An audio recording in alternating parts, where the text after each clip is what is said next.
অনিবার্য কারণে খড়মপুর কল্লা শহীদ মাজারের ওরস মোবারক স্থগিত।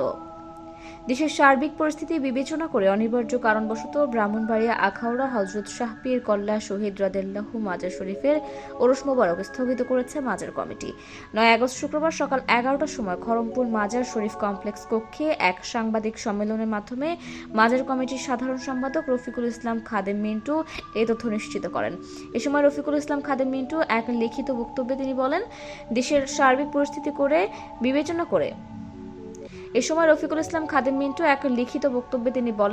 দেশের সার্বিক পরিস্থিতি বিবেচনা করে মাজার কমিটির সিদ্ধান্ত মোতাবেক অনিবার্য কারণবশত এই বছর ১০ আগস্ট থেকে ১৬ আগস্ট পর্যন্ত অনুষ্ঠিত হতে যাওয়া শাহ পীর কল্লা শহীদ রাদিয়াল্লাহু মাজার শরীফের ওরস মোবারক স্থগিত করা হয়েছে।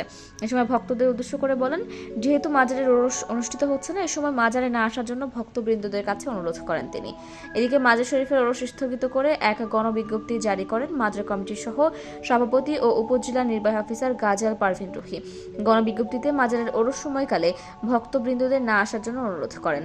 উল্লেখ্য, হযরত শাহ সৈয়দ আহমেদ গেছু দারাজ প্রকাশ্য শাহ পীর কল্লা শহীদ রাদিয়াল্লাহু মাজার সারা দেশে খড়মপুর কেল্লা শাহের মাজার নামে ব্যাপক পরিচিতি হয়েছে। প্রত্যেক বছর ওরসে লাখ লাখ মানুষের সমাগম হয়ে থাকে এই মাজারে। এ সময় সংবাদ সম্মেলনে অন্যান্যদের মধ্যে উপস্থিত ছিলেন কমিটির যুগ্ম সাধারণ সম্পাদক মোবাশির হোসেন খাদেম, মোজামেল হক খাদেম, দুলাল খাদেম, রুস্তম কামরান খাদেম, সাইফুল ইসলাম খাদেম, রোজফেট, মোহাম্মদ সোহাগ খান খাদেম, শাকির উদ্দিন খাদেম। News desk, Padma TV.